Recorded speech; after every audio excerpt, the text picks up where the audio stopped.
Welcome back, students. This is International Business Environment Part 2. I am Professor Shoma Sengupta, Kamla Nehru College, University of Delhi. Now, in this part, we will discuss the components of international environment, the economic environment. So, the emphasis is on economic environment. Economic environment. The international economic environment encompasses the global economic forces that influence business operating internationally. So, a company operating internationally should take care of the economic forces operating in its home country, host country, and in the global scenario. These forces are beyond the control of individual companies. Obviously, these are the macroeconomic forces, and the company doesn't have any control over them.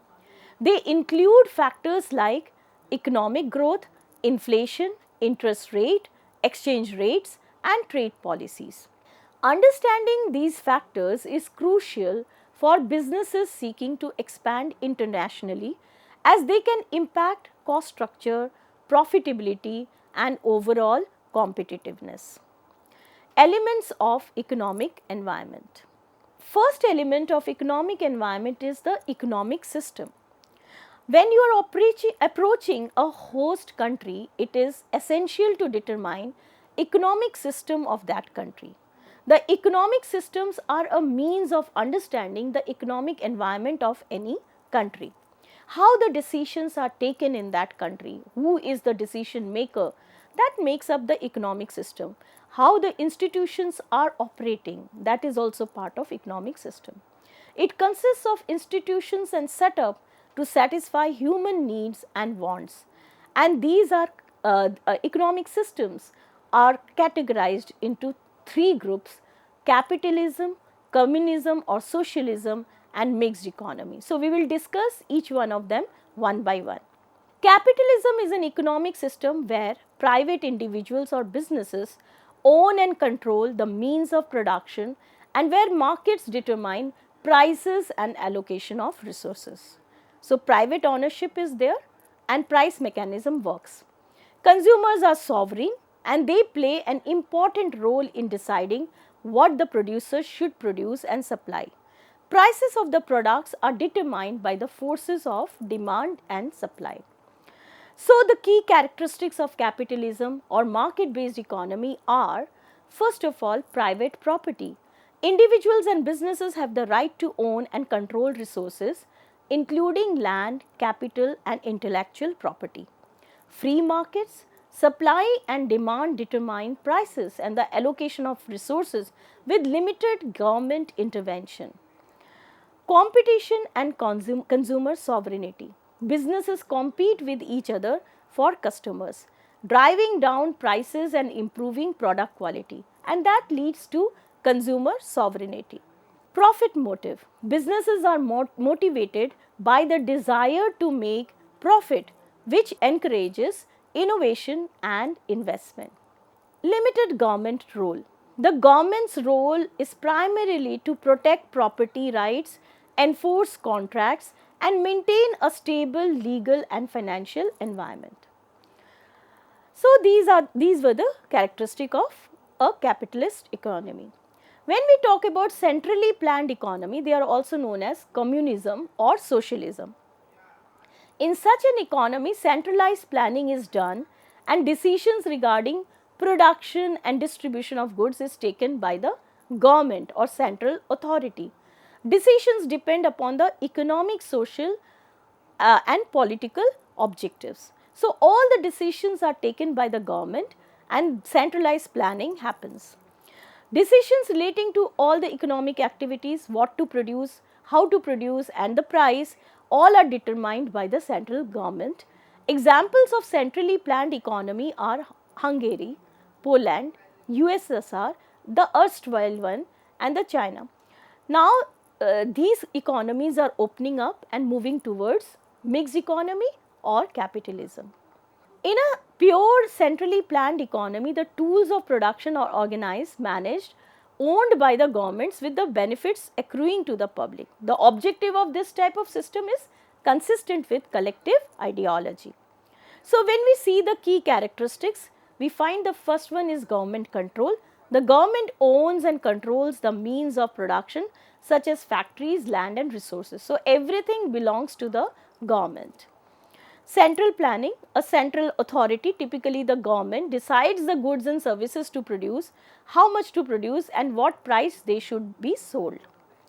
Lack of market forces. Obviously, consumer sovereignty choices are not there. Supply and demand, price signals and competition are largely absent or severely limited. Emphasis on social welfare. Centrally planned economies often prioritize social needs and equality over individual profit or consumer choice. The third one is the mixed economy. A mixed economy combines elements of capitalism and socialism where both the government and private sector coexist. This kind of system is found in India, Sweden, Italy, France.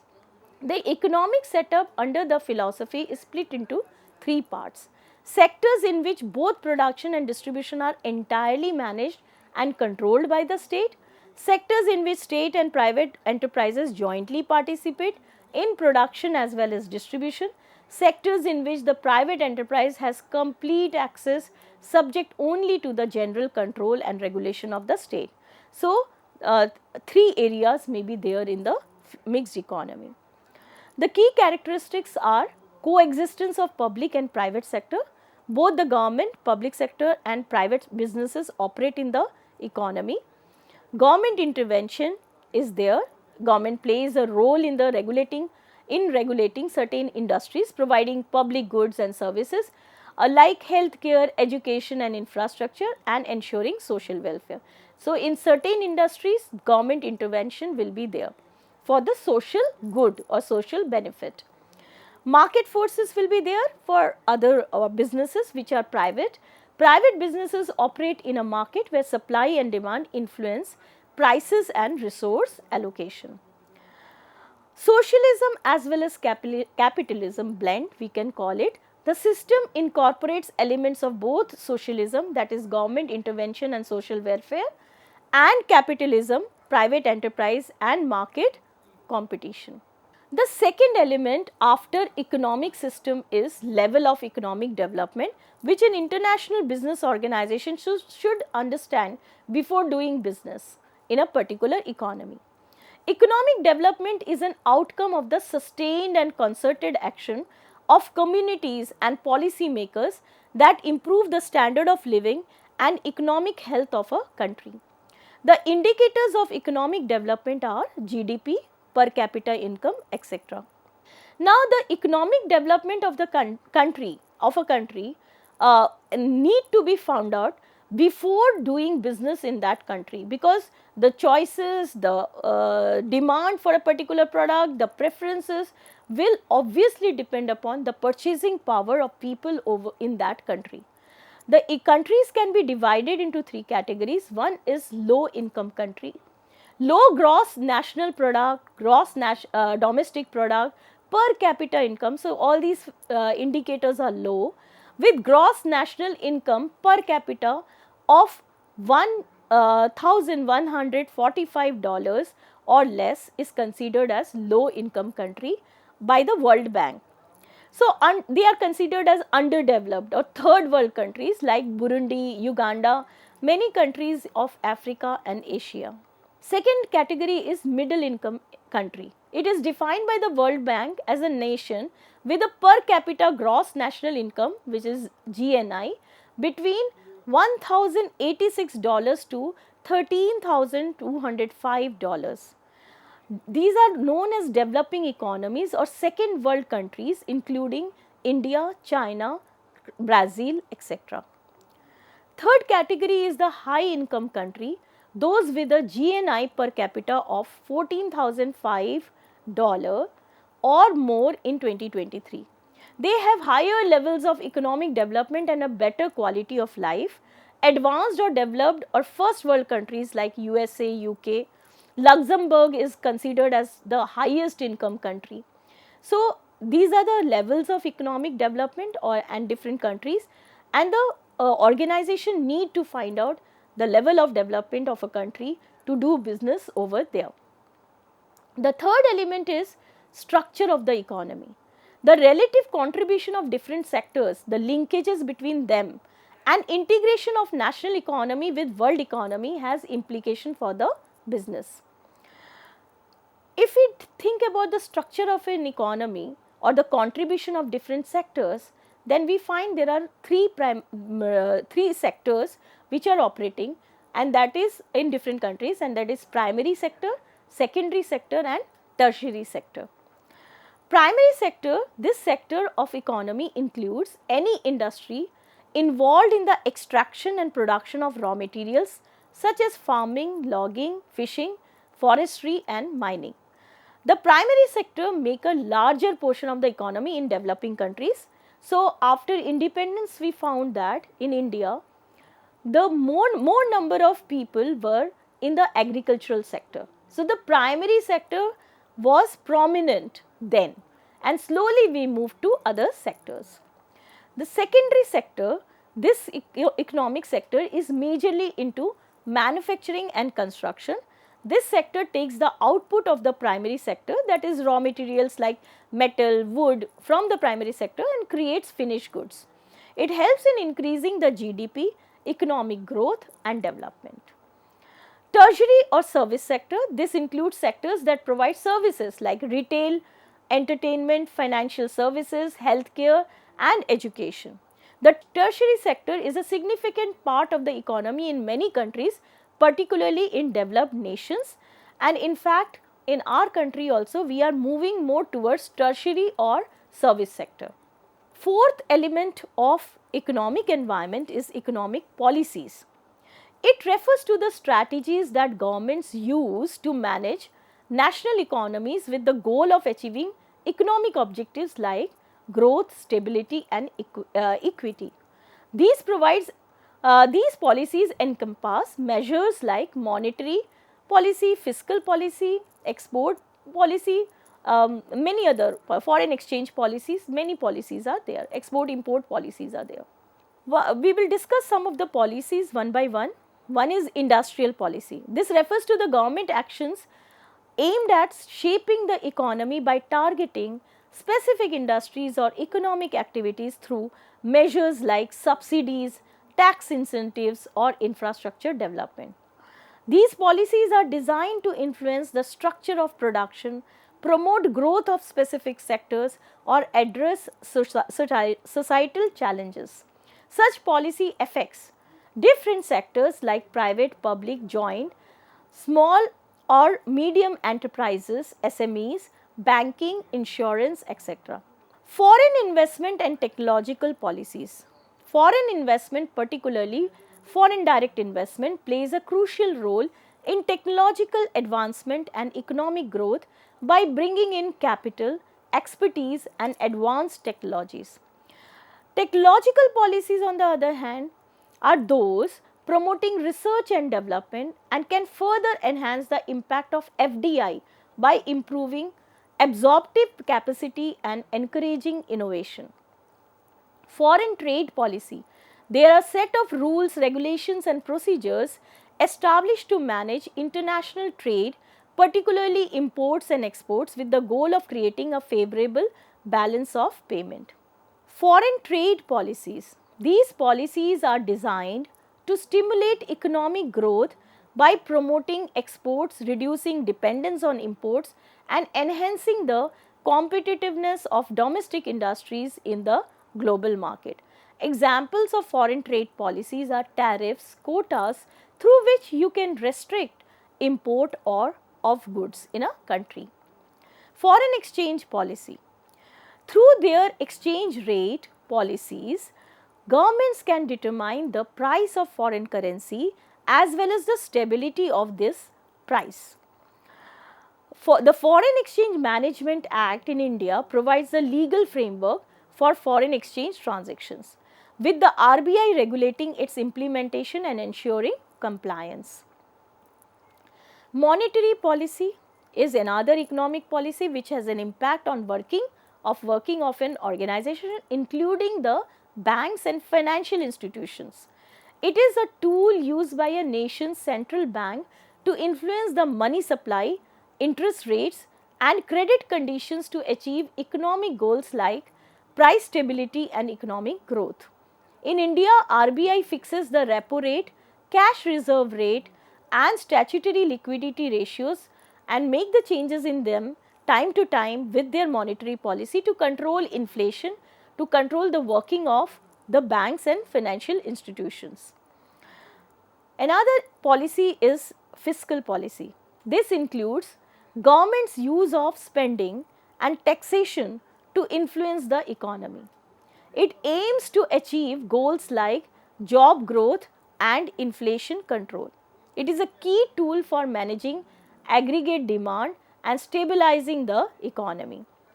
Specifically to international business operators, export, import or EXIM policy is very important. In India, we have export import policy and it is a set of guidelines and regulation established by the Ministry of Commerce and Industry that govern the import and export of goods.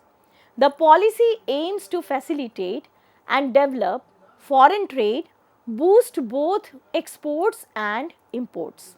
Beside those policies, there are economic conditions. So, this is the fifth element of economic system.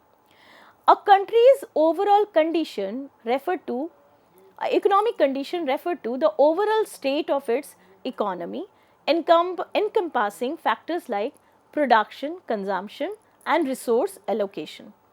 These conditions are influenced by variables such as GDP growth, unemployment, inflation and government policies. Economic conditions are also shaped by international trade, financial markets and technological advancements. When we talk about the economic conditions, the first important indicator is a gross national income. It measures the income generated both by total domestic production as well as the international production activities of national companies. GNI is the market value of final goods and services produced by domestically owned factors of production whole over the world. Another indicator is GNP, that is gross national product. It measures the total market value of all final goods and services produced by a country's citizen regardless of where they are located within a specific period, usually a year. So, it represents a nation's overall economic output. So, whether it is produced in our country or produced in other country by a company located in India can form the gross national product.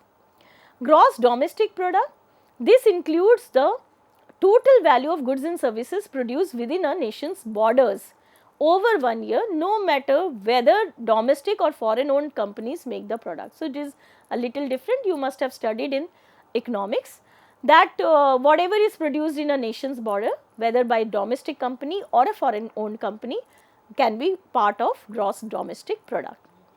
Another indicator is per capita income. It is the average income earned by person in a specific area, typically a country or region over a set period, usually a year. It is calculated by dividing the total income of the area by the total population. Per capita income is used to assess the economic welfare and standard of living of a population. Rate of economic growth is another indicator of the economic condition of a country. The rate of economic growth refers to the geometric annual rate of growth of GDP or GDP per capita between the first and the last year over a period of time.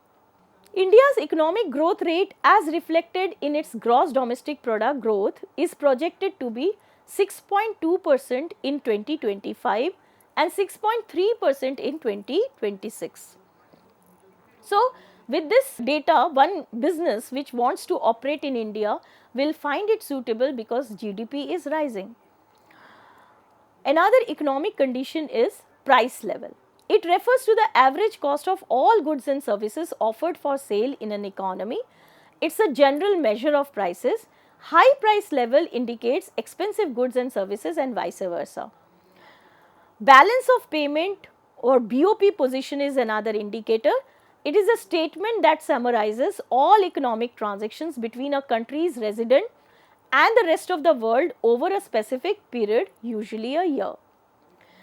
It essentially tracks the flow of money into and out of a country, helping to understand its financial position and economic health in relation to global trade and investment.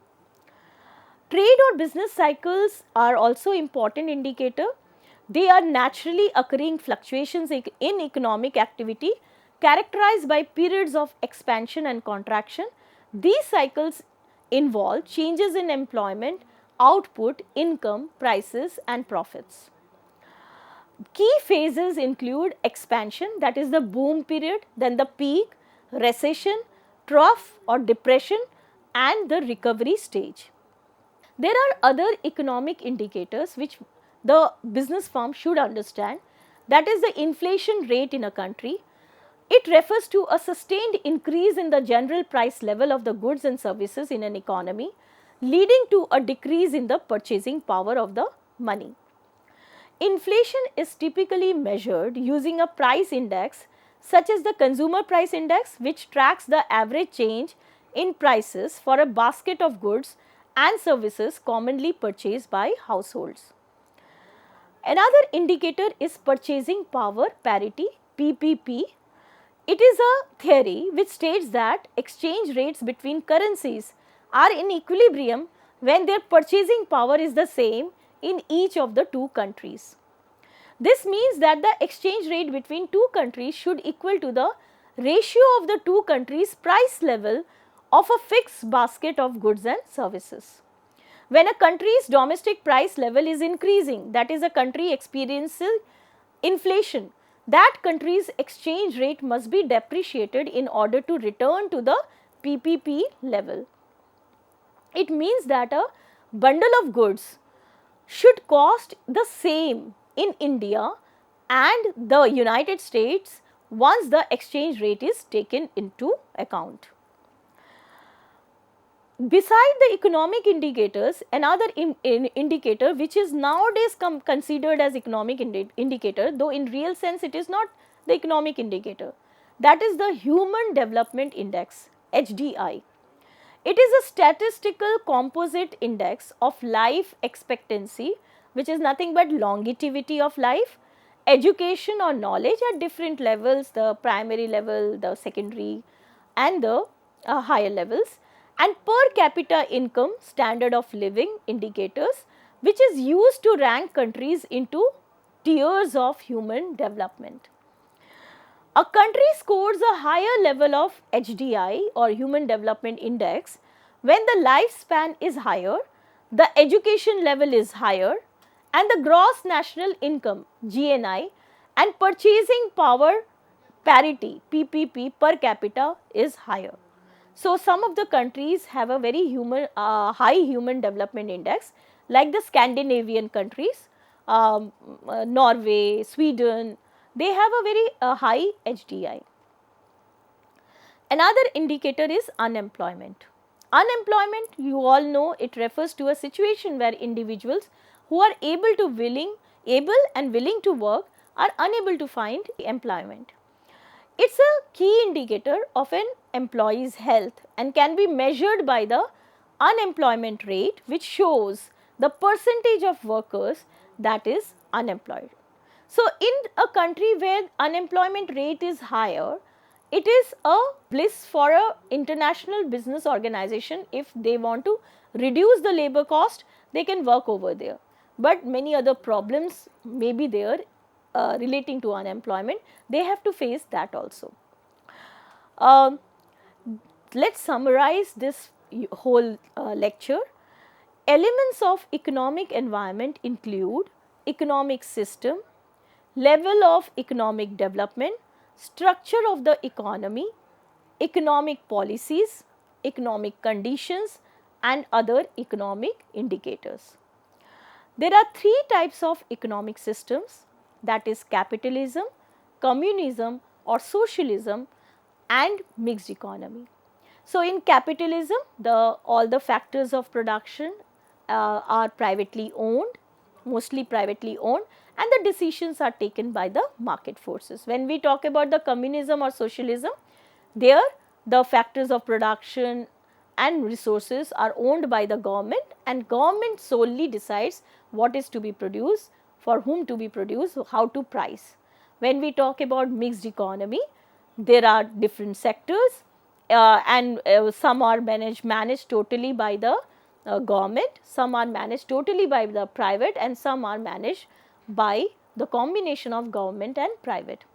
Level of economic development categorize countries into less developed, developing and developed countries. So, an organization operating in a particular type of country, they have to think about the purchasing power or the GDP, GNP of that country.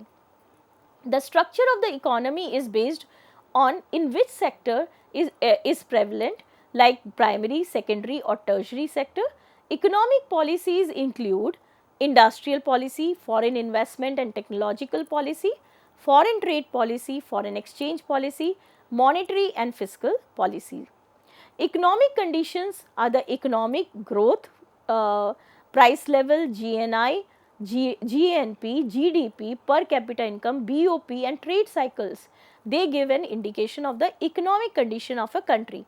Other economic indicators are inflation rate, human development index, purchasing power parity and unemployment rate. Thank you students. Have a very nice day.